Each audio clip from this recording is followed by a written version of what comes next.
Hello there, everybody. Welcome to episode 104 of the Play to Win podcast, a show where we break down the week's biggest gaming news through in-depth discussion. I am your host, Tyler. And of course, I'm joined by my co-host here, Tyler, as well. What's going on with you? How are you doing? Just another week of not playing video games for me. I played a little 2 weeks ago, but it just feels like circling back to the whole conversation. Despite that, I'm still having a good week. Light on video game news though. It's like Big I news, yeah. feel I have this feeling that it's going to be like this up and down until E3. Then we might get a little bit of a flat line once like we kind of all the dust settles. So I have a feeling July maybe will be dead, which just goes to show Immortals of Avium. I'm ready, perfect time window. No, yeah, it's one of those things. The way news fluctuates, the news cycle fluctuates. It's one of those things where growing up, I've always followed game news. You kind of notice it, but I don't think I ever really felt it or really acknowledged it until you were trying to put together a doc and you're like, I'm still doing the podcast for the past couple of years. It's like, oh man, this is a light week. What do we do? What are we doing this week? Oh man, you just like see those ups and downs. Like even like weeks like this where like there is like a fair amount of news, but it's like, what's big news? Yeah. And it's just like, man. So it's been an interesting experiment, an interesting just I guess peek behind things and realizations and all like that. Um, but no, yeah, like we're saying, it's not like it's necessarily light in terms of news, just in terms of big news. It's fairly light this week, but we still have some fun things to talk about. This week we will be talking about Sony's new acquisition, their 20th PlayStation studio that has joined the family. We'll be talking also about Horizon Forbidden West, The Burning Shores. That DLC released this week. I have played a couple hours of it. I will give my early impressions of it. We'll talk about Street Fighter 6 as well, because there was a showcase for that and a demo dropped, and looking pretty good so far. Before we get into all those topics, though, remember, subscribe on podcast services. Leave that 5-star review. Let us know how much you enjoy the show. If you enjoy the show, I believe you do. And if you don't, you should. I don't see why you don't. Also, subscribe on YouTube and hit that notification bell. Leave a like and a comment and share the show with anybody and everyone that you think might enjoy it. I think there's a lot of people that might enjoy it. So, all that said, let's start getting into this week's news. First up, let's talk about Sony's new acquisition, their 20th PlayStation studio, as people might say. This is Firewalk Studios. They first announced a partnership with Sony a couple years ago, back in 2021. It was the one that was sandwiched between Haven Studios at the beginning of 2021 and then Deviation at Summer Games Fest in 2021. It was sandwiched right in the middle of those two. Sony and Firewalk announced the partnership. They have officially tied the bow, tied the knot. They are now, closer together. Sony now acquires them. And little bit of information here. Firewalk, we knew back then what they were working on, that being an original AAA multiplayer game. We still know really nothing more than that, aside from the fact that it is now also, aside from being released on PS5, it's going to be released on PC as well, which is very interesting. Of course, ever since Sony has been expanding PlayStation, it said that they were going to do more live service games. There was all that conversation, the talk point of, hey, maybe put your live service games day and date on PC as well. And Herman Hulst said that, we will be doing day and date on PC for the games that make sense for it. So they're doing it for this. That makes sense too. Yeah, what are you gonna say? I think that comes down to, it makes sense, but it also, I think about it, player base numbers.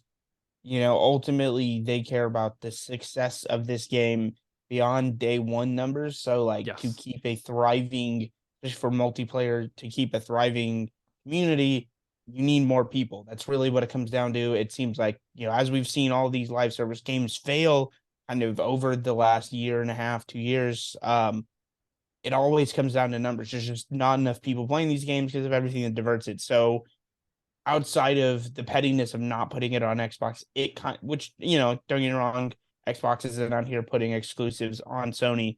It just makes sense to put these live service games everywhere else that's like not your primary competition. And Sony clearly doesn't view PC as primary competition. It's shit. If Nintendo was closer to like the specs, they'd probably, I wouldn't be surprised if they were just like, yeah, here you go.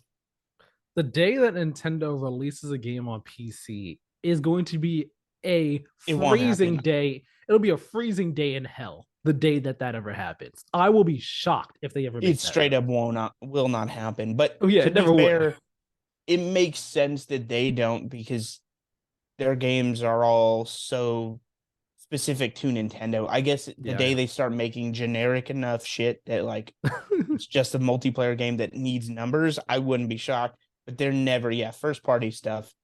It's all gonna be Dolphin emulation shit. It's never gonna be yeah. their real stuff. Well, speaking of, live service game needing to live and everything like that, Firewalk, they will be working alongside Bungie and Haven to, quote, define a new generation of live service experiences for PlayStation gamers, end quote. And I, looking at this announcement on its own, I was like, all right, cool. Part of the family. Nice. Fantastic. They make their game is on PS5 and PC. Okay, cool. Interesting.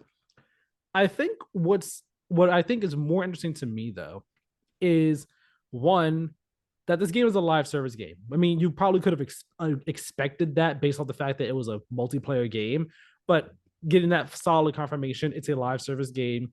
It seems like they will be one of Sony's core pillars of expanding into live service games alongside Bungie and Haven Studios. And I guess you could say Naughty Dog to an extent with their factions game as well. But I wonder, because they say here a new generation of live service experiences. I wonder what do we think that means? What do we think a new generation of live service experiences is meant to be? And I guess for Well, context here, just real yeah, quick go for ahead. context, Haven, I look back at Haven's announcement when they announced that they were part of PlayStation Studios. And on the PlayStation blog, they said that Haven's vision was one of, quote, creating a modern multiplayer experience that brings gamers together in positive and meaningful ways, end quote. So looking at that, it makes me seem like, okay, maybe their multiplayer game may not be so hardcore, may not be so competitive, or maybe it is, but it's not the type of competitive that you think of in terms of like Call of Duty, Fallout. I mean, not Fallout, Fortnite, Apex, maybe not like that, maybe in a different type of way. So I wonder, what do we think they mean by new generation of live service experiences? What are your thoughts? Um, aside from the fact that the phrase makes my ears bleed, I just it's like I don't think it means it's to put it plainly, it's a dumb buzzword. I don't think there's like it just means that Sony wants to be very successful at they want to hit a couple of home runs, Yeah. throw they're Brian they are, and I think this sums up the business strategy for like a lot of companies the past 3 4 5 years, maybe even, yeah, because like when did PUBG become big? That was 2016, so 27, it's been like 7 years. 2017, something like that. Yeah, so it's been like 6 7 years. um it's like throwing darts at the dartboard as far as like we want the Fortnite, the PUBG, then it morphs into Fortnite, then it morphs into, well, I mean, Fortnite stayed obviously, and PUBG kind of, but then also the Apex and Warzone. Warzone. We want a piece of that action. And now Um, Tarkov and other extraction so style type live service we're games. throwing darts at the dartboard. We're hoping to get a home run. We're buying lottery tickets. We need a game that's that popular, and this is like Sony's to me, this is Sony's way of like getting into that specific market.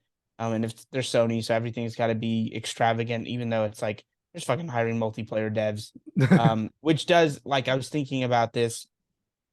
Um, and even like how I talked last week about Microsoft really kind of diving into the trust the process.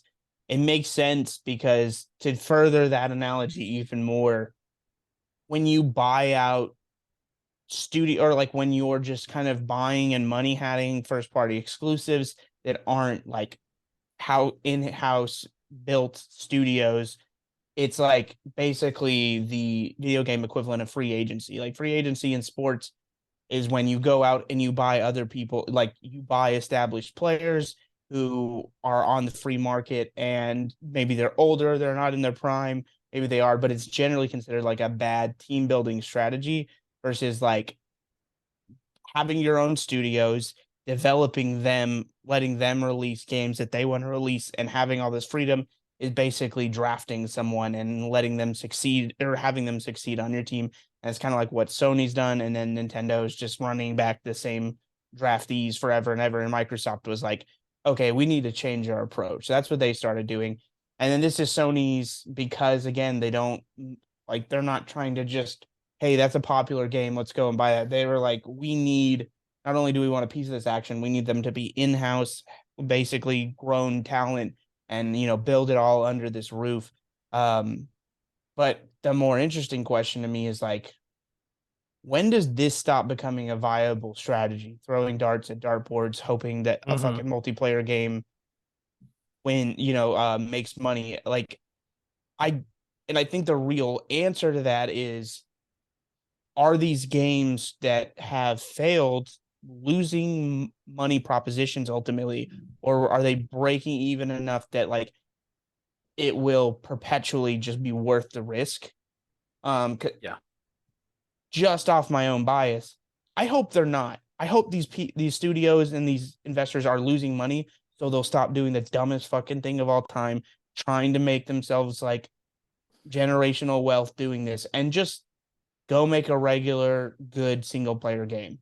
Like, I know it's not that we have a lack of those, but just like, I don't care about whatever, unless you are a studio that is good at that is your specialty, and like you have a genuine vision. I just don't care about multiplayer game X that's probably going to be some kind of battle royale or live service. Like, I don't give a shit about that, and I'm tired of, like, every time Sony talks about it, I just like, I get worried that we're going to Yeah. get less and less of the good Sony first party stuff.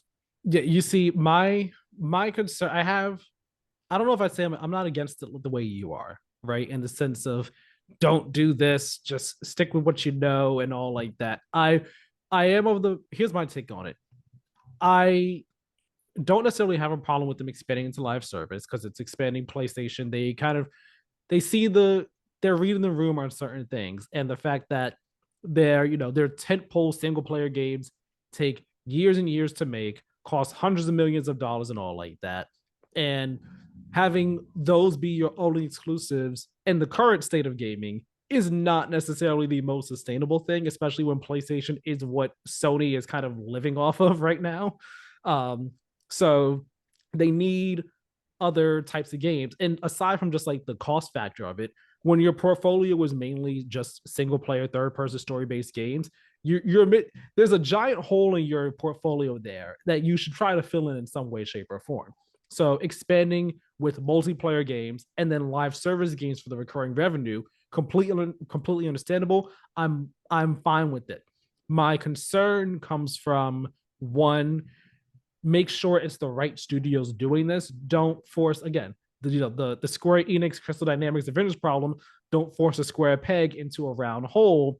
And if you're gonna have a studio do it, at least let's make sure that they're doing it right. So with Naughty Dog, they're doing it with Factions. Factions is something they did before already, so there's more trust there in the sense of, okay, live service is new for you guys, but Factions is not new for you all, and you're just expanding that in a bigger way, so there's faith there. And then seeing the way that they're trying to expand to live service with other brand new studios, where it's like, it seems like that is their purpose, their focus. It's like, okay, I don't necessarily have a problem with these studios doing it. Deviation, Firewalk, Haven. Okay, Yeah. that's fine. I I just wonder, my other concern is, you say you have a huge number of live service games in the works. I think it's like 10 or 12 or something like that. It's some big number that they have in the works. And I don't know if anyone expects, I don't think anyone expects every single one of those games to succeed. I imagine many of them will fail in some way, shape, or form. But it is the question of, is that, how much is that going to detract from the main focus of PlayStation? How much is that going to potentially leave a stain, a black eye, a black mark on PlayStation's name, That's reputation, legacy, and all like and that? that's why I'm anti it. It's to be clear here, argue like I'm not even sure argue. Pretty sure between us, I play way more multiplayer games and spend more time on multiplayer games. It's not that I'm anti multiplayer games. I am anti dumbass strategy when it comes to this is what we're doing as a company publisher. I guess is technically what PlayStation is, publisher slash. They obviously have in house development stuff, but ultimately they're just publishing all this under their own name, and they get to make a lot of these final calls. And this is exactly what I said. This is darts at a dartboard. There's a reason they're doing 12. Yeah, they're not dumb. There's like no way in hell they think even half those are going to be viable long term. They just need one or two. Like honestly, if they get one Fortnite Apex Warzone level success that they now have, they primarily get to profit off of, as opposed to like the third party, whatever they're pulling in off of Warzone, which is potentially going to get pulled from them. And then obviously Fortnite and Apex, they're fine with that. They probably internally hope for two or optimistically maybe three of those 12, but I just don't think it's smart from like just from a morale level of being like, hey, we're sacrificing nine of you.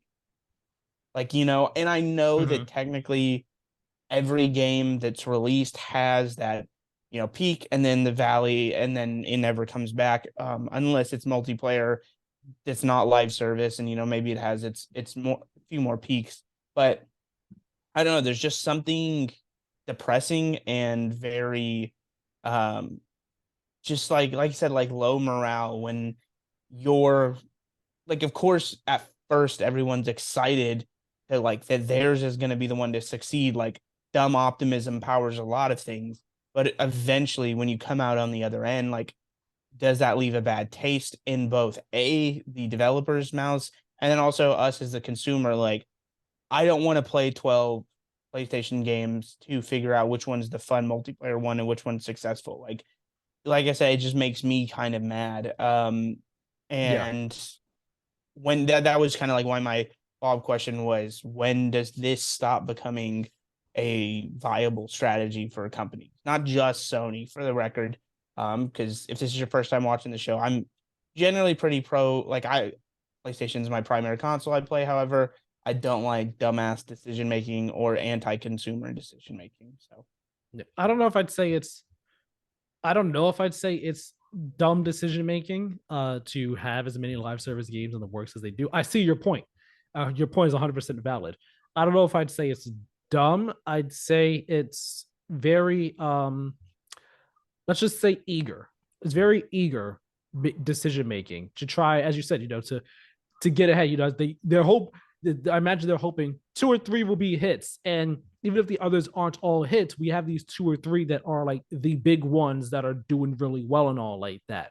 Because if you only have two in development and those two are the ones that fail, then it's like, all right, well, start from scratch on others. And it's like, no, you can't necessarily have that be the case. That's dumb decision making. This is more like very eager, calculated decision making, but it could blow up in your face decision making at the same time. It's a very eager risk. And I'm going to tie this back into the question that I had posed of like, what do we think these new generation, what do they mean by like new generation of live service experiences? I think that, one of the key things that we've seen Sony and their new like live service game developers talk about, whether it be Haven, this one, or Naughty Dog with regards to factions. One thing that we've seen them all talk about in regards to their projects is stories and storytelling. Whether it be Naughty Dog saying, "Oh, we're trying to like do a new thing with storytelling," or I believe I don't know if it was just Haven, but I know Firewalk was saying, the story of like, oh man, like two people talk about like something that happened to them when they were playing a multiplayer game together, like, oh, this happened to me and this happened to me, like different types of storytelling and all. I think that Sony is going to try to change how you try to bring story to multiplayer games in a way that we kind of don't get. I mean, Fortnite has done it in its own way, where we have this ever evolving saga in Fortnite, which if you follow it, you follow it. If you don't, you don't. But it's kind of there in the background. I think Sony might want to try to evolve the live service experience by with its own brand of storytelling. And I think that could be pretty cool and pretty neat. Again, assuming it's good stories and assuming it works hand in hand in tandem with whatever the gameplay experience is. You get what I mean? Yeah, I think that's a very That could be very buzzwordy. yeah, that's a very positive reading of the situation. I'm pretty sure new experience or next generation just means the slate of 12 games they all want us to fucking play. Like I don't I think mean, it's probably that's probably what it means. It's probably that. I recognize that I'm looking at it. I'm trying to look at it from a different angle, but more likely than not, it's just like the very that buzzwordy marketing speak that they're talking about I here. mean, that's what's surprised. The hater in me hopes none of these 12 games succeed, but obviously because I don't want to reward this strategy. However, I mean, if one or two are good games, I'm going to play them. That's what sucks. You know what I mean? Like philosophically, morally, I am not strong here. I will absolutely cave and be like, oh shit, this thing looks sick. I'm playing it. You know what I mean? Like I that's mean, that's again, who I am. But also it sucks because like, yeah, I don't want this to be rewarded and for them to be like, well, monetarily it evened out. So let's try again. Like, no, go back to making single player games. Like they don't all have to be. That's the thing. I'm not like, I want more AAA blockbuster. Like, I don't know, invest in some indies. Your indie cred kind of sucks, Sony. Go find a way to let me play fucking Pizza Tower on my PlayStation. we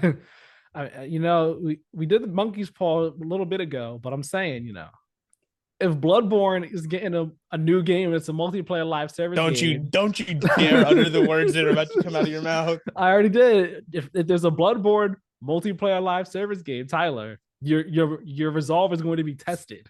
And I hope whatever I your honestly dream believe project is a live service game now. I honestly believe your resolve would fail and falter under those conditions. I hope whatever dream project you have is now a a dumb live service game with dumb YouTuber skins that you can purchase. What I don't even know if I have a dream game project right now. Kingdom Hearts 4 is happening. I'm happy with that. I guess the I dream. hope Kingdom Hearts 4 has an unannounced live service aspect to it. Because I was sitting here, I was like, well, actually, is there already live service stuff for Kingdom Hearts? It's like the mobile game. So No, there we're was talking that. proper. Yeah, yeah. Square Enix wouldn't do that. But then again, Square Enix is They also wouldn't, but no. Here's the thing: Square Enix is also going heavy on NFTs. So honestly, I wouldn't be surprised at anything at this point. the whole game is going to be an NFT. I'd probably still buy it because it's Kingdom Hearts. That'd be the one NFT I invest in. But no, yeah, it's. I mean, at the end of the day, though, with this PlayStation Firewalk stuff, I think it's great that they finally tied the knot on it. I think many of us expected this once they announced. I mean, at first when we announced the Haven partnership, okay, cool, just a partnership. But then we get Firewalk and then Deviation all in like quick succession. It was like, okay, these are probably going to be acquisitions that happen at some point in time. And now we're just waiting on the Deviation can to be kicked on down the road. It's like, okay, now here we go. That one happened because we got Haven acquired. We have Firewalk. Next is Deviation. And then whoever else they decide to acquire from there. But I am looking forward to seeing what this multiplayer game is. Hopefully at this upcoming showcase or sometime soon we see it, because it's been years since it was announced or at least talked about. So whatever they're making, looking forward to seeing what it is. I hope it's something good, something great, something fun at the very least. Let's talk now about Horizon Forbidden West, The Burning Shores. DLC finally came out this week. And I have not got to play too much of it. I guess I could say I've played roughly 3 to 4 hours. And so far, I will say that I am really enjoying it. Okay, with what I've played so far. Tyler, I know that you're kind of like and about playing it. Period. It So it definitely reads as a, at this point, if I'm going to play it, it's gonna be later in the year when I'm like, there really ain't shit here. What yeah, should I do? Do I play a really old game or something? Or and then I go, you know what? Will be quicker than an old game. Booting up this Horizon DLC. yeah, But yeah, as the resident Forbidden West hater, I'm not like thrilled to go back into it. yeah. It doesn't have fun combat to me either, and it's like I don't know how. I guess that's all as you finish it. I'll be like, how important is this story? Like 1 out of 10, would you say? If I don't play this, I'm gonna understand nothing about the next game, or is Mhm. this like I didn't play the first game's DLC, Neither did and I. I'm pretty sure yeah, I didn't miss anything. Right. So here's what I'm gonna say. It's if you have any questions, by all means, jump on in at any point in time. Like I said, I've only played 3 to 4 hours, and here the basic setup for anyone who doesn't know. Very light spoilers for the very start of this DLC. You have to finish the main story first. It takes place after the main story of Forbidden West. So if you already have not finished the main story, maybe skip ahead to the next to Street Fighter segment. Timestamps are in the description. So spoilers for the end of Forbidden West. Okay, takes place after we've beaten the Zeniths and all like that. Silence. He calls you up. He says, "Hey, come over here. Come to this mansion. I got something to tell you." He tells you about there's another Zenith that escaped. That escaped the battle that you all were having with the Zeniths at the end of Forbidden West story. And this Zenith has gone off to the Burning Shores, which is Horizon's version of LA. So he's over there and he's like, yeah, you got to go find him. You got to stop him because I'm pretty sure he's planted something on over To there. be clear, the Zeniths are the people from the future, right? Or Not for from the different future, but they're like from the past. Yeah. yeah, who like are essentially immortals and they went off planet and then are coming back like all these years Okay, later. that's what I thought. I just want to make sure. Yes. So this guy is one of them. I believe his name is Lauren or Lauren, something like that. I'm blanking on what his name is. I'm gonna butcher it. Not that important. Right. So Aloy's like, got it. I'll go over to the Burning Shores, find him, stop this guy. He gets to the Burning Shores, and automatic like there's like he has like these zenith structures kind of put up in some of the buildings there. One of them, and it's basically anti-air, anti-water, essentially weapons. So he shoots you out the sky, and then you end up meeting up with this Quinn, Seika. The Quinn, they're the tribe of the woman Alva, who were like remember the CO in the main story. No. Okay, well, the Quinn, they're But that Alva tribe. sounded familiar. Man, Yeah, it's been a like year and 2 months since I beat this game. yeah. So Alva was the woman from the Quinn tribe where she had a focus, and her tribe is all about the history, and only certain people in their tribe can use the focus, but they're all aware of the focus and all. She's the one that like Varl was like into, right? No, I forgot her name. I know you're talking about, but it wasn't her. She was that Okay. woman was from the Utaru tribe. Alva, Okay. different tribe entirely. But this story revolves around the Quinn tribe. When you play it, you'll remember all this stuff. Yeah. So you end up meeting with Seika. She takes you to her group of people who have been stranded here in the Burning Shores because they were on an expedition. A storm happened. They got stranded here, and some of their people are missing. One of those people, including Seika's sister, and that's how she gets intertwined with you and your story and your mission because uh, she believes that the people who might have taken her group of people is the guy that you're looking for. So you all are working together to try to find her people, stop this guy. That's essentially the base premise of the main story so far. And number one, off rip, I'm just gonna get this out the way. Looks great. Like visually, of course, Forbidden West already looked amazing. Burning Shores continues to look great. I'm really liking Does this it environment. What were you gonna? does it look like 10% better? Well, like how much better does it look than the base game being PS5 only? So I'll say I have not gone up to the clouds yet. I'm pretty sure I can. I just haven't like flown up in the clouds and all like that.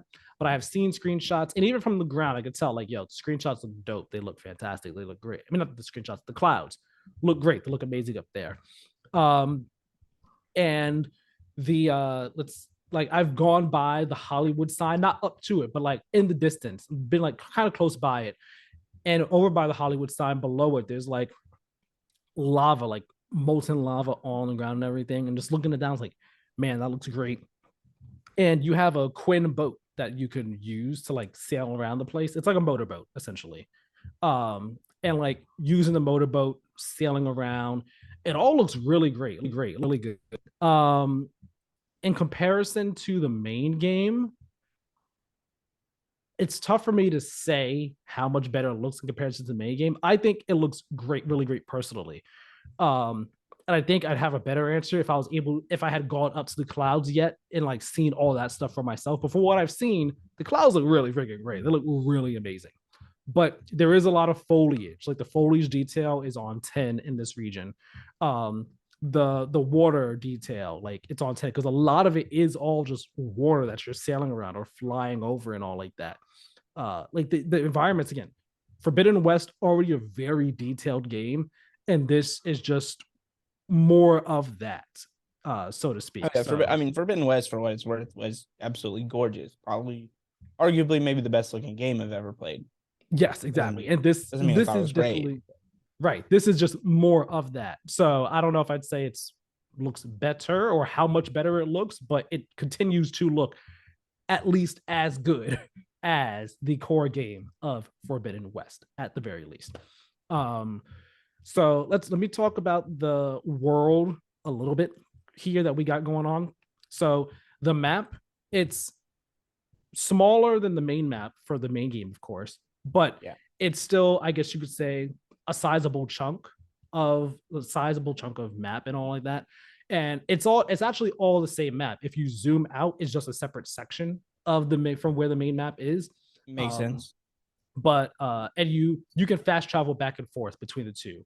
I don't think you could do it at first, but I believe later on in the story you're able to.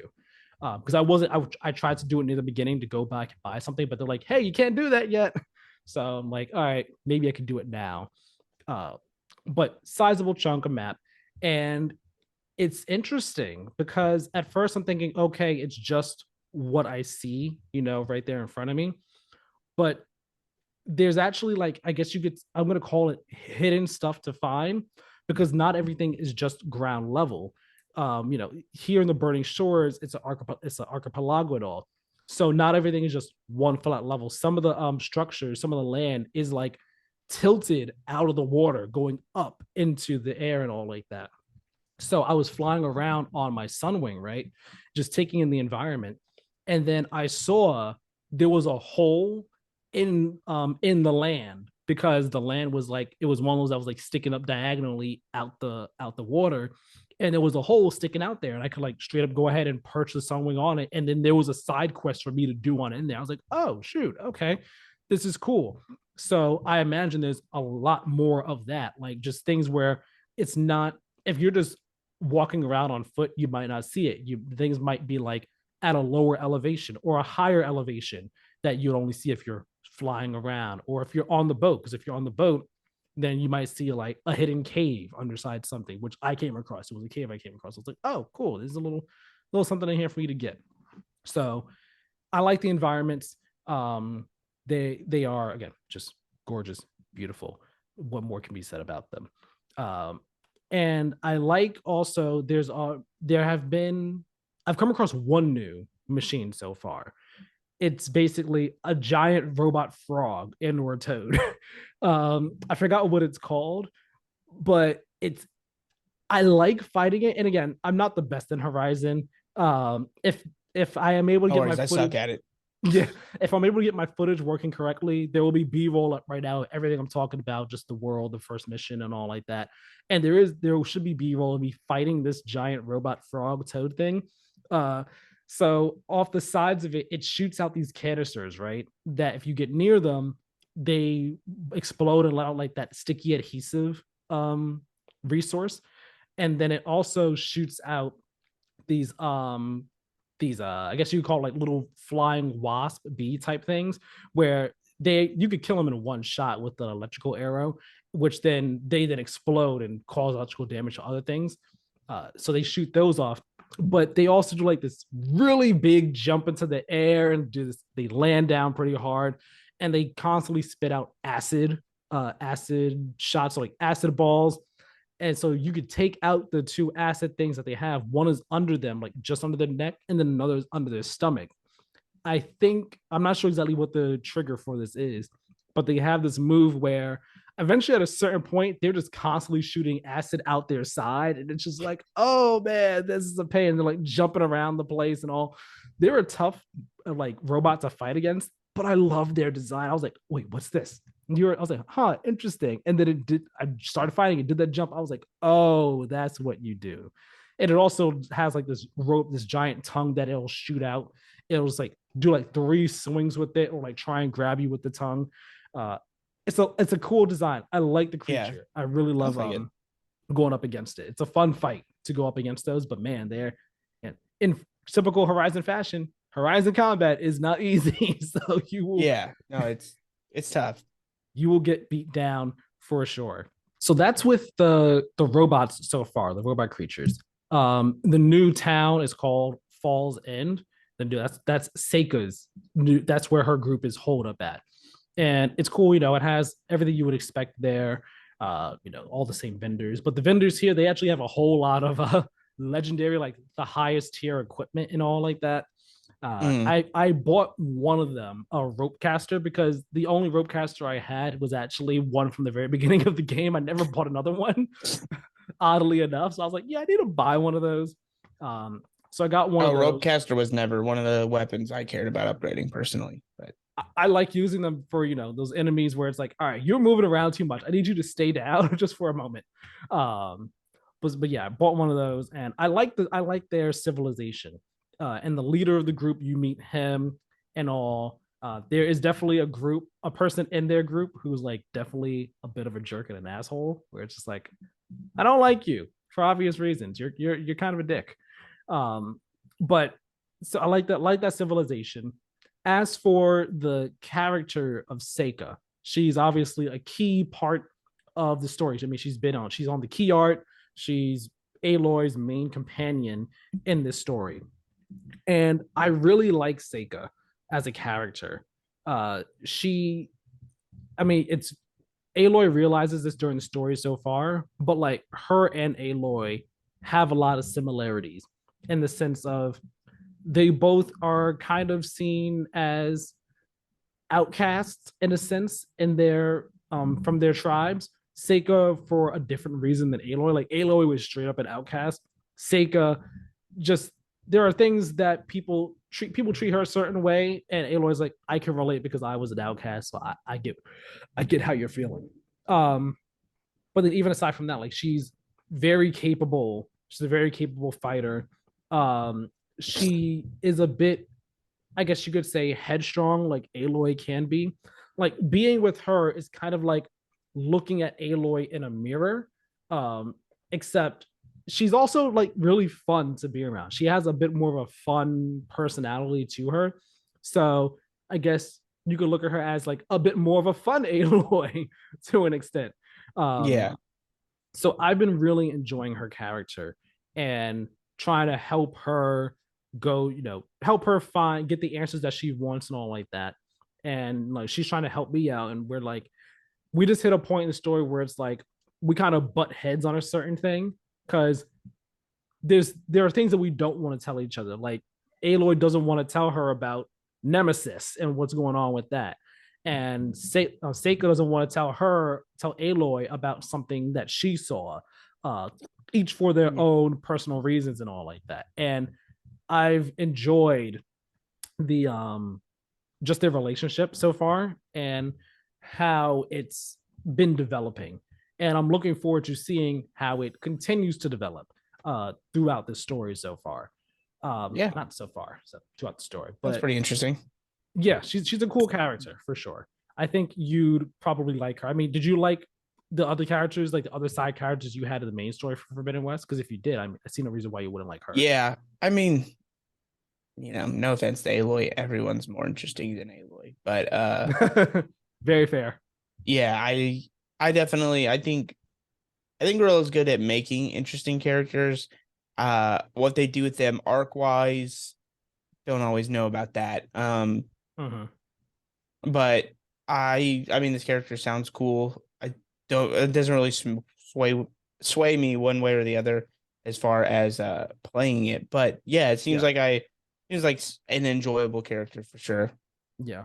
I'm very annoyed because a very key character moment for this expansion was spoiled for me the very day this DLC released because so many people were posting it on Twitter, whether it be not even just like on Twitter, but it's like there were like articles alluding to what it was that I saw on Twitter and just across the internet, and I was like, it's been like Who 5 hours, is it? guys. Huh? Who is it? Who posted it? No, like who's the character? Oh, I'm not gonna say that. That's a spoiler. If I say what that is, who it is, it's a spoiler right there. Just bleep it Because out then real quick. I'm not gonna bleep it out. Or issue a spoiler warning. All right, spoiler warning for like 5 seconds. Five, four, three, two, one. The character it has to do with Aloy. It's an Aloy big thing with her. Elizabeth?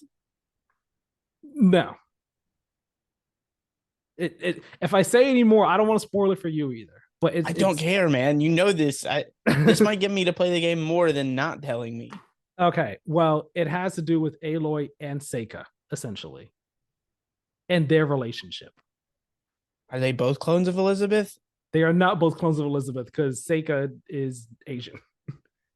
Well, like you know what I mean. Like were they like No, Korean no, no, like no, variants of Elizabeth? no, nothing like that. But Okay. no, this let's just say this reveals something. Their relationship development right there reveals something very key about Aloy's character that was not known until this expansion, and that got spoiled for me the day You know of. what? I'm looking it up on Twitter. Yeah, you can do that. I'm trying to be very vague, but it got spoiled for me the day of, and I was like, that's annoying. And then a big site posted this spoiler literally the very next day What on site Twitter. was it? It was Kotaku.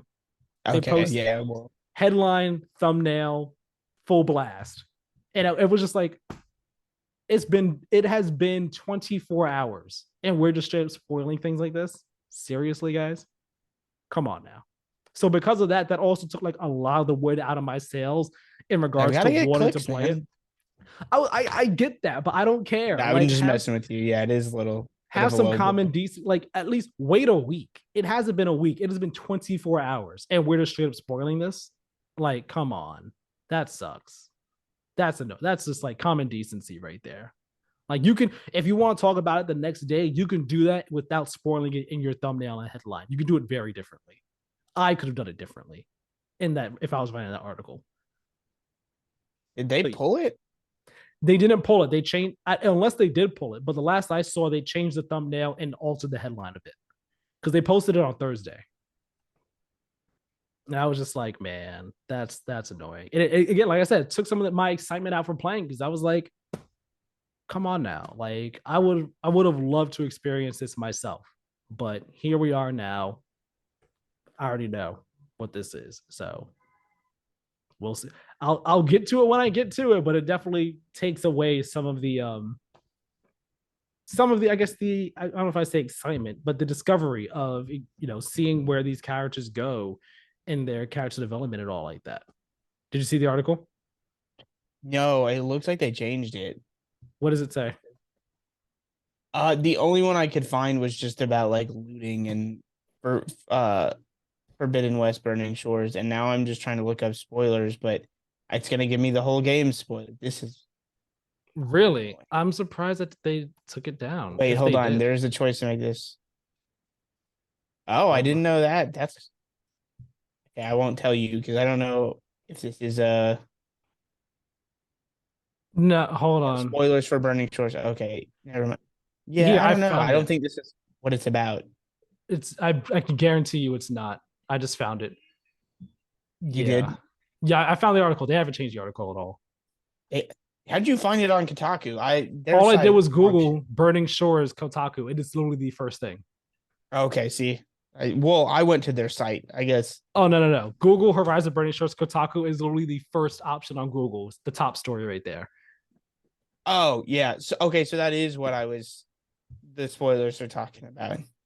Yeah. That's pretty rad. It's dope. It's cool. But I'm like, why are we gonna headline thumbnail? And the thumbnail was actually of the moment that they talk about in the headline. I mean, I get it. Like, I get both sides there. It's not. It is semi story spoilery, but it's not that big of a deal. But at the same time, I I get wanting to disagree. experience it. I disagree that it's not a big deal. I don't give a shit about romance options, anyways. Hmm. In the sense I that was I'm never gonna thinking pursue them, but it is like I said, it's cool. Like I'm glad that it's there, but it's like I don't know. I probably would not have pursued the horny dialogue option because I'd have been like, how weird is this? Plus, it's never really rewarding in 90% of games, So yeah. In spoilers, bam. So, we didn't even say what it was. but even still, I'm just gonna bam right there, end it because it's if again, if you're talking about it, you can very easily put together what it is I'm talking about right there, even if we don't say outright explicitly what it is. That said, um, so far I am enjoying Burning Shores. If again, I've only been 3, 4 hours, maybe. I've done the first 2 or 3 main missions. I've done one side quest. I am enjoying it though. I'm looking forward to continuing the Also, story. I What's up? just want to point out that if you had just told me what it was, I was right. I would have been more inclined to play the game. Now are I've you? been like, that's an interesting story development. But versus being like, this is another lore dump from Gorilla. Like Gorilla definitely needs to find that groove though, sometimes of like the human element of storytelling. Instead, it's like lore dump after fucking lore dump. And like Mhm. they need to learn a thing or two from Naughty Dog. Not in game design, go with your own design, but in storytelling. And it's not like, oh, it needs to be specific. It's more just like broad strokes of like the human element and of it will always be can be about there can still be all this dumb exposition, but like keep the stuff that's tight that like everyone is forced to see, make him more human. Yeah. Let's move on from Horizon. We got a Street Fighter 6 showcase this week, which I skipped initially. I didn't watch it live, but I I watched it didn't after watch the it. fact. And after the fact, I was like, oh, this is actually pretty cool. It was only like half an hour long or so. And they talked about in detail, actually, showed quite a bit of stuff. They talked about the World Tour mode, which is the single player, quote unquote, campaign. They talked about the Battle Hub, the online mode, and they talked about Fighting Ground, which is um, more so offline type stuff. And I was actually surprised. I was like, oh, wow. Like, I was already excited for the game, but watching this showcase made me think, oh, man, this might actually be the first Street Fighter game that I'm able to actually really get into and really enjoy. I'm not going to do explain in depth everything from the showcase, but like first off, the World Tour mode, which we've seen glimpses of in the past, where you can like make your own character and you're running around different environments and all like that. The World Tour mode, yes, it is character creation. It's pretty in depth character created, to be quite honest. Um, and the way it works is you start off in Metro City, which is New York City, basically. And there's like RPG elements to it.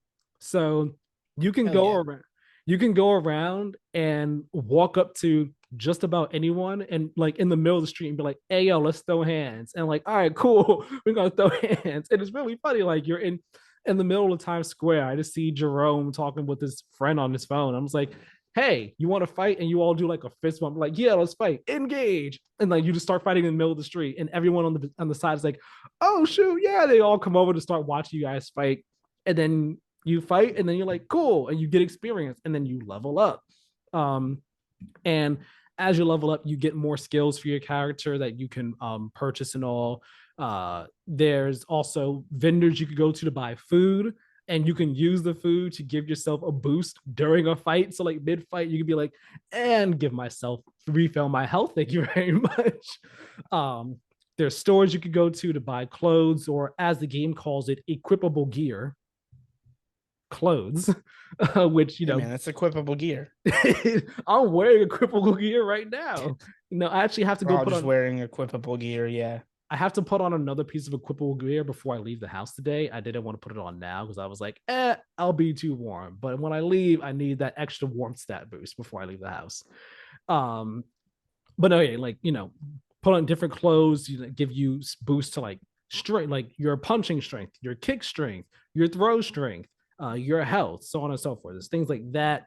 And then you also have there are characters in the world which are basically the Street Fighter characters. They call them legendary characters, where you meet each one of them, right? And some of them you have to find, but you meet them and then you can become their student. And you become their student, and that's how you end up being able to learn their moves and all like that. And when you learn, you can literally mix and match different moves from different legendary characters for your own personal avatar. So if you want, your avatar could have like Chun Li's kick move, Ryu's Hadouken. It could have Ken's Shoryuken, and then I don't know, Guile's ultimate move, right? That could be the combination of moves that your characters have. And they could also have like, hey, if I want to have this other character's like normal attacks, it could be like that as well. So it's really interesting seeing a random Joe Schmo avatar character created doing Dhalsim's like special move and just like having their limbs just like super stretched like Luffy from One Piece. It's really odd seeing that.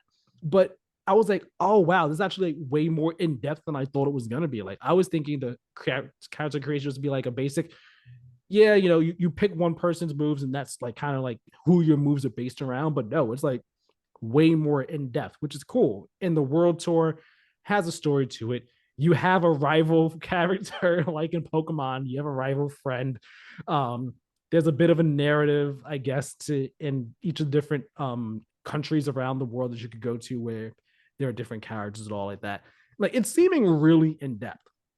The fighting ground mode, it's your offline, I guess some online there too as well, but they have like extreme matches you can do, which are essentially here's a gimmick in a fight. So like, hey, during the fight we'll have bulls run through it, or there's one that they showed where it's like uh each person in the fight has different requirements that they have to fulfill before the match is done, right? So for me it might be I have to land 4 heavy attacks, do 3 jump attacks, dodge, block 4 moves, and perform an ultimate move, right? I have to complete all of those before my opponent completes their 4 that they have. So it's like, Yeah. oh, fun little ways just to mix up matches and all. They talked about the new control scheme, so there's a modern control scheme, the accessibility options that they have, the online, which ranked and stuff in there. Like everything that they've showed from Street Fighter 6 in this showcase got me more excited about it. And I was like, oh man, like I'm actually really into this. Yeah. And I'm not really much of a fighting game person, but it Neither am definitely I. seemed like Street Fighter 6 is trying to make this I don't want to say the most accessible, but a very accessible fighting game for new players, for people who might have dabbled in fighting games in the past or may only be familiar with more casual fighting games. I'm putting casual in quotes because like Smash is casual in the grand scheme, but like for real, it's not that casual. Um, so like who might only be familiar with those and like try to want to dip their toes into more quote unquote hardcore fighting games, more real fighting games. So like the modern Yeah. control scheme, it's like instead of having the classic Street Fighter of 2 buttons for punching, 2 buttons for kicks, two buttons for other things, it's now one for all light attacks, one for all medium attacks, one for all heavy attacks, and then one for your special.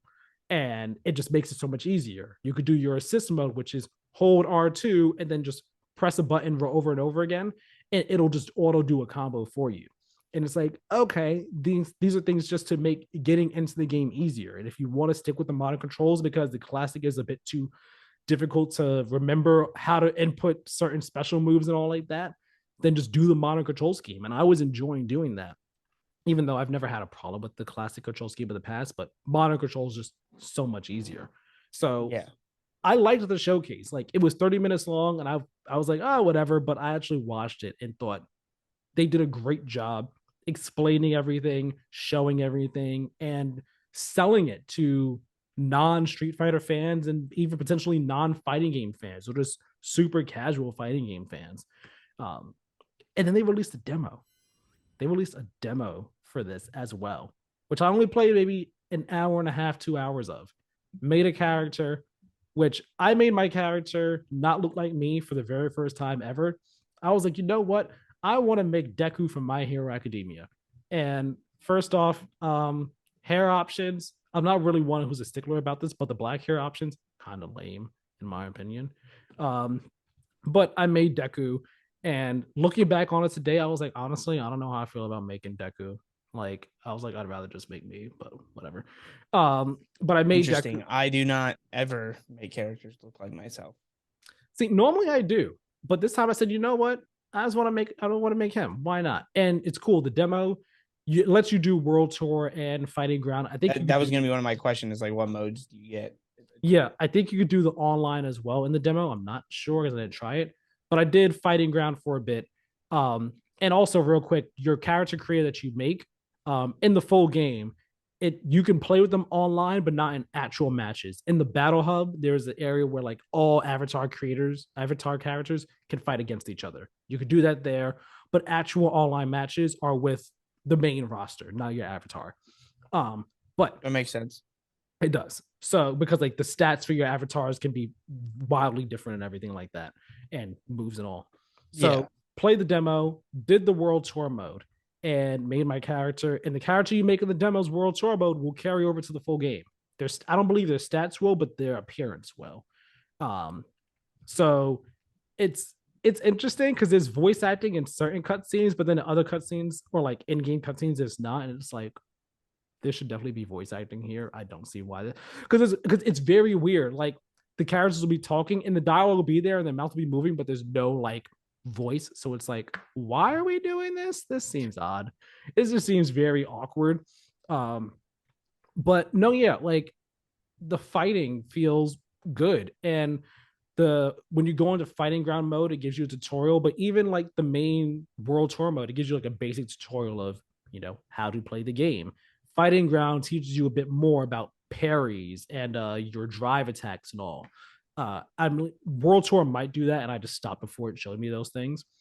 But yeah, it's a nice introduction into okay, here's how World Tour works. Here's how the basics of combat and fighting works in the game, and I was having myself a good time with it.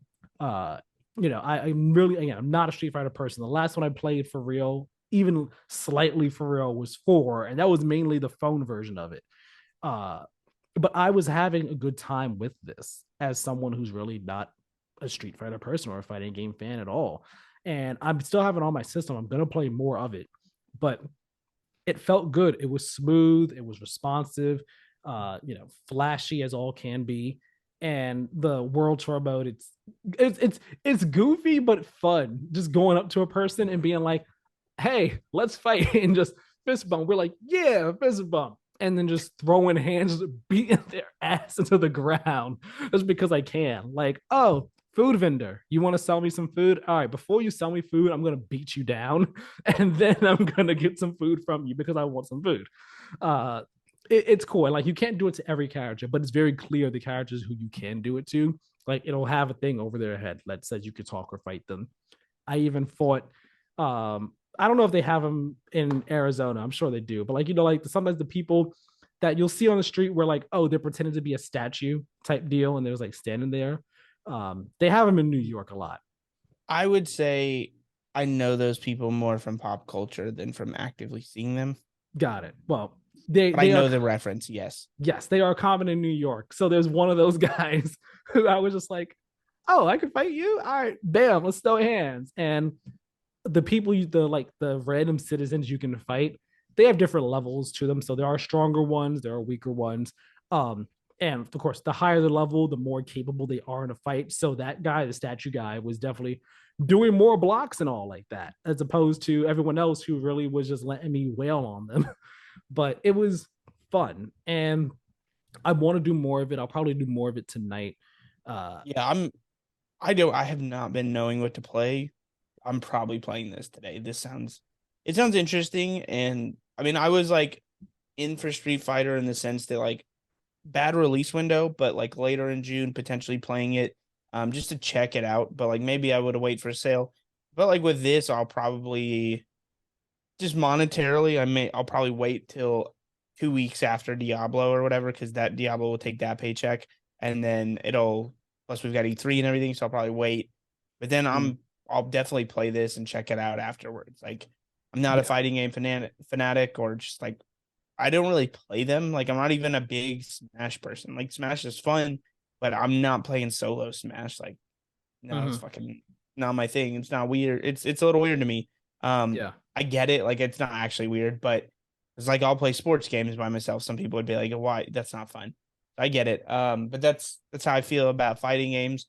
And to be fair, yeah, like most fighting games campaigns suck. Like Mortal Kombat's even the reason why that's beloved is just because there's cutscenes, which some fighting games don't even go that level of effort. So to see Yeah. this, it's pretty cool. It kind of reminds me. I know I barely played any of it, but I remember there was a the 3D Mortal Kombat's kind of did this in like the early aughts, the PS2, I believe. Armageddon I has kind think of that's like what it was. I know what you're talking not this about. level of fun, not like this, but it just like even the concept of like, hey, we're gonna have this like world you can run around in as the part of a campaign for fighting games seems like it's forever that it's been done, but also it's crazy that it was done even back then. And Yeah. viewed very poorly for doing so, which is funny. And now it's like we're all so starved for it that we're just like, yeah, sure, this seems sick.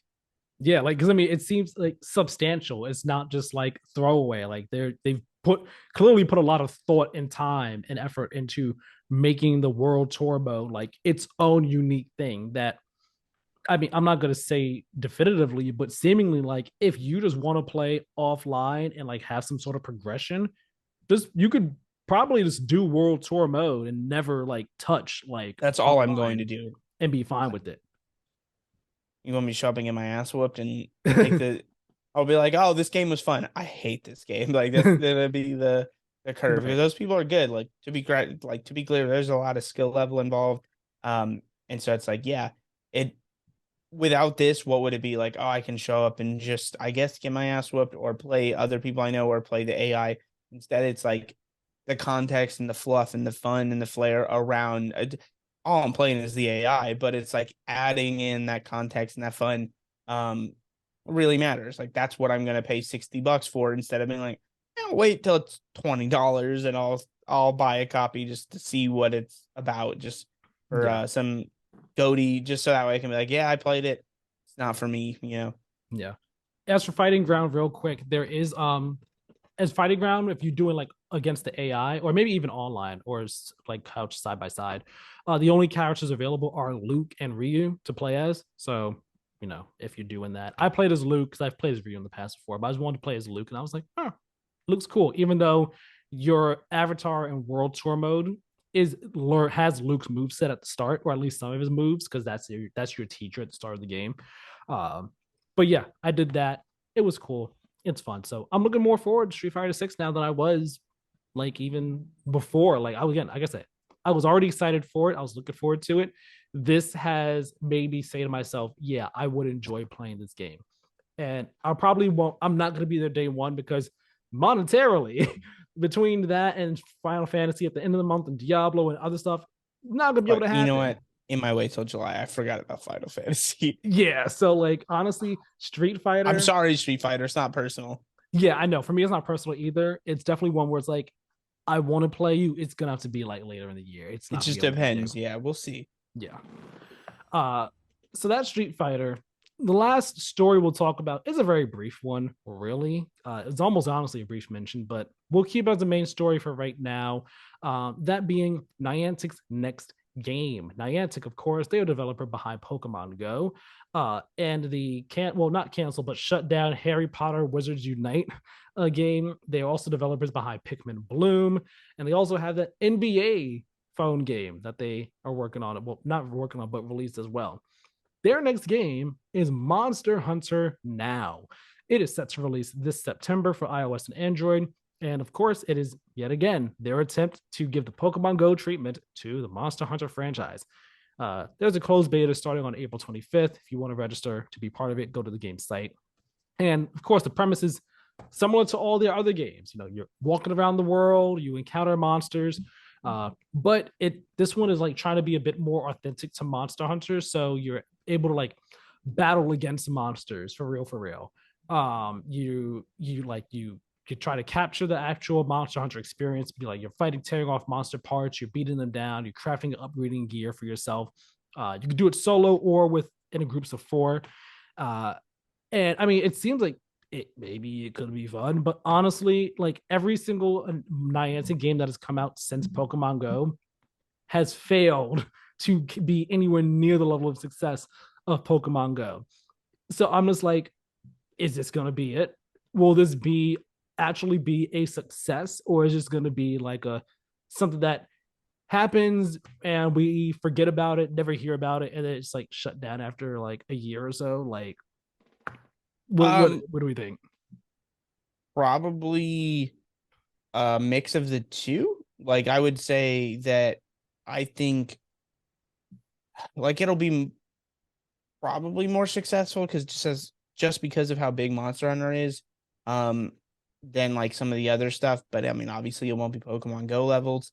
It might be sustainable enough that they can just run it, and make some money off of it, and then like have a good spike initially, and then like have the whales that carry it after that, and enough of a player base that it justifies keeping the servers open. Personally, couldn't give a shit less, but also Same. I know Monster Hunter's huge. I'm just not a mobile game person either, and Monster Hunter is a little overwhelming for me. I only tried like 10 minutes a world, and I was like, no, thank you. Maybe one day I'll try it again. I don't know. But yeah, so I'm definitely not the target demo for this. But it is interesting. Yeah, I'm not really a mobile game person either. Like the last mobile game I played was Kingdom Hearts on back cover. No, Unchained Key. That's what it was. I played that, and like even that, I only played it for a bit, but then I fell off of it. And now they're coming out with another Kingdom Hearts mobile game, which is more in line with like the Pokemon Go type style, where you're walking around and you can actually fight Heartless. And I'm like, you bastards! I'm like, damn it. I'm probably gonna play that because that actually looks kind of fun. It looks better than the last one. But yeah, I'm not into this Monster Hunter one. I'm just like, hey, will this actually? How long is this gonna be around for? It seems like it could be, it seems it could be substantial, could be have some depth to it. It could be fun, but I don't have high hopes for it at all. Like not in the slight. And that's not me trying to like rag on it and like be a doom and gloom person, but just like with the track record of how they're following games after Pokemon Go went, like I'm not expecting much from this. So that's where I fall on it. All right. That's it for the main news. Let us knock out these brief mentions. Number 1, hey Tyler, Diablo 4 went gold. And guess what? Sad, but whatever. One more beta weekend is happening from May 12th to May 14th. It's just like I was like, yeah, oh, never. Well, I'm not playing that one. That's Tears of the Kingdom weekend. Yeah. Sorry, not happening. But it's meant to be a major stress test for the servers, and every gameplay update that's been made since the last beta will be included here. So if you're not playing Tears of the Kingdom, you can hop on Diablo 4 and really pound away at it. There was a Nintendo Indie World this week, kind of low key, but 2 highlights from that Indie World were number 1, Bomb Rush Cyberpunk, which is essentially the spiritual successor to Jet Set Radio. That is releasing August 18th for the Switch and PC. It'll come to other platforms a bit afterwards. And then also Oxenfree 2 Lost Signals got a release date of July 12th for everything, including Netflix on mobile, but it will not be coming to Xbox. Oddly enough, that's a very interesting omission right there. Not sure why. Yeah. Humanity, that game with the Shiba Inu, the glowing Shiba Inu leading people around in these weird puzzles. It's releasing May 16th for PS4, PS5, and PC, and will also release directly into the PlayStation Plus game catalog for extra and premium members. That is very exciting. I will not be there day one, but that is still awesome. I'm looking forward to playing that game when I get around to it.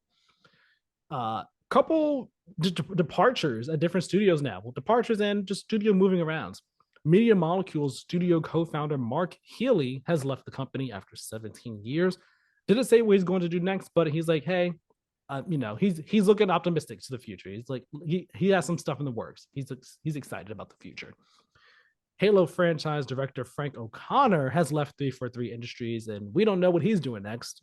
It's just a departure that has happened. But Joseph Staten, who we already talked about before as leaving Microsoft entirely, is now at Netflix as the creative director on a AAA multi-platform game and original IP. Looking forward to seeing what that is. Tyler, Resident Evil 4 was the best-selling game for March. And it's also the third best-selling game of the year behind Hogwarts Legacy at number 1 and Modern Warfare 2 at number 2. I think that's a wild. Third best-selling game of the year already. Hats off to them. Get it up to first, folks. Try by all means. Try. Yeah, fuck first place. No, that's great. That's great that it's doing so well. Of course, it's going to be the best-selling game for March, but the fact that it's already the third best-selling game of the year, that's wild. That's really cool. And last bit of financial news, I guess. The PS5 was the best-selling console for both unit and dollar sales for March, and it's also the best-selling console of the year so far.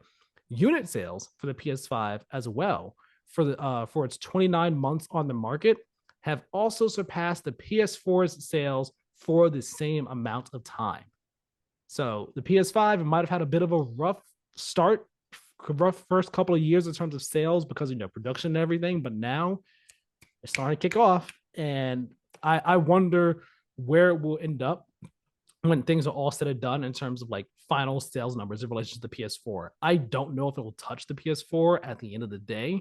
It might come close, but I mean, we have to see where things go in terms of pricing for the PS5, like sales decreases, new games and all like that. We'll see what happens, but PS5 is now finally really off to the races, and could be happy about that. And that's it for our brief mentions. And the only other thing I played this week was Final Fantasy X. I finished it with my girlfriend, and that game is still amazing. No, I'm just kidding. I've never played it. I just messing with you. No, it's still an amazing game. The end of that game is still one of the best endings in any video game I have ever played, period, point blank. Like it was when I first played it in 2014, and all these years later, it still is one of the best endings in any video game I've ever played. I genuinely do think that if you were able to like get past the turn-based combat side of things, you'd probably like the story. Because I know I've mentioned asking me to get past a lot. Turn-based combat and it's good, it's fun, but I understand it's not for everyone. But I know I've told you before, like the story is really like all about essentially religion and following religion and how the effects religion has on the world, I guess you could say, without really getting too deep into the weeds and spoiling too much about the story, and just knowing your beliefs and everything like that, how you feel about it. I could see you being like, I'm into this. I'm digging what we're doing and going for here and everything like that. So I think I could see you enjoying the story. Maybe if they remake that bad boy, I'll play it. Maybe if they do. It's beloved. I'm trying to think is there a different one they do over that? That seems kind of like the natural progression to remake that, right? Yes and no. It's funny, I've talked about this with my girlfriend before. I'm talking about it online. After 7, the next most likely ones or most logical ones to do remakes of would be either 6, 9, or 10. I was going to say 6 I know is beloved. I don't hear 9 talked about. 9 seems like it's divisive. Like everyone that comes out, like I love 9 or 8, that people are always like, get the fuck out. Nah. People 6 and 7 9.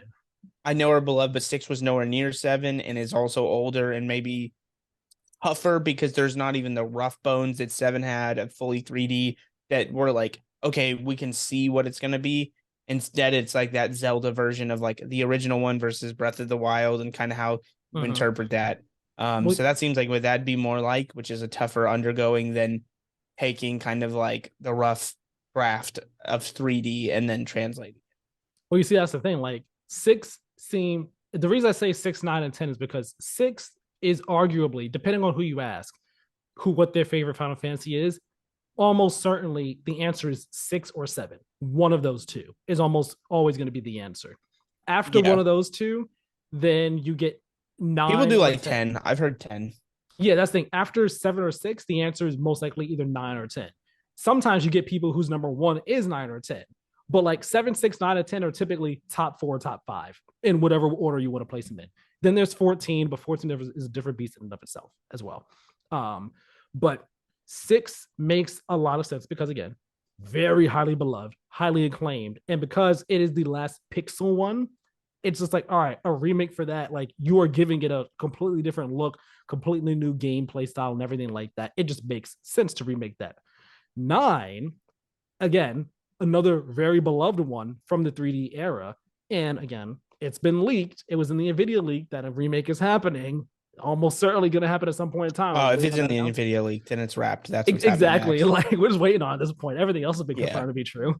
So it's just a matter of what level of remake is it? Is it 7 remake level, or is it more of just like a remaster? I think it's probably 7 level. My guess is they're just Square seems like they're more intent on waiting closer to a release, which I can respect. Yes. So we may be waiting a bit more, but my guess is when we get a release, it's going to be within a year. Yeah. Or whenever we get a showing of it, it'll be within a year. Yeah. And then as for the case for 10 is that, again, 10 also tends to be the last universally beloved Final Fantasy game of all of them that have been out so far. And the case for and against it is, again, like I said, universally beloved, but against is the fact that although it's aged visually, it still looks good. Like, it still looks good for what it is, for like what that game is and when it came out. It still looks good. It doesn't look bad per se, but it could definitely use a visual overhaul, visual remake, and it would just like benefit from that entirely. So that's why I see if they were gonna remake any between 6, 9, and 10, 10 is probably at the bottom of the totem pole. But they have said that they have thought about doing a 10-3. And if that happens, that could, because they did 10-2, right? They did do 10-2. Yes. What is that? Is that just like it's a sequel. It takes place a couple years after 10. Oh, okay. So it's the same storyline. Gotcha. Makes sense. Yeah. And there is like an audio drama sequel to 10-2, but Final Fantasy X fans. Hey, yeah, now we're getting way too dorky for me. Well, no. Here's the thing. Final Fantasy X fans pretend it doesn't exist. They're like, we don't talk about the audio drama. that didn't happen. So they all hope that if a 10-3 ever does happen, that they don't follow that story of the audio drama, because they're like, no, that was bad. Do not do that. So yeah, that's where things fall. But finished 10, loved it, enjoyed it. I can now move on to stage 2 of my secret project that I'm working on, and that'll take a while. So there's that. But that was all I played this week. That, Horizon, Street Fighter 6, and that's this episode. Yeah, this episode's done and dusted. It was surprisingly more to talk about than I thought initially. Yeah, we definitely milked it a little bit, but relatively we did relatively brisk. I mean, we were within like an hour and a half, so for us, that's brisk. That is brisk for us. Thank you all so very much for watching and listening to this episode of the Play to Win podcast. Check out the site, playtowingames.wordpress.com. It's a home for all of our content, so check it out. Subscribe over on YouTube and hit that notification bell. Let us know what you're thinking of the Burning Shores DLC. Let us know what you're thinking of the Street Fighter 6 demo, if you are enjoying both of them, or if you're not, let us know your thoughts on those things. And also, when I said subscribe, like, comment, share, notification bell, subscribe on podcast services, and leave that 5-star review. It's all very helpful and very much appreciated. Follow us over on Twitter and Instagram as well at Play2Win for updates on the show and other things that we may post. Mr. Tyler, where can people find you? Good Game We Lost on Instagram, TikTok, and YouTube. Lovely. Follow him over there. You can follow me on Twitter at TylerMiller2496. Thank you all so very much for watching and or listening. We'll talk with you all next time. Have a good one, everyone.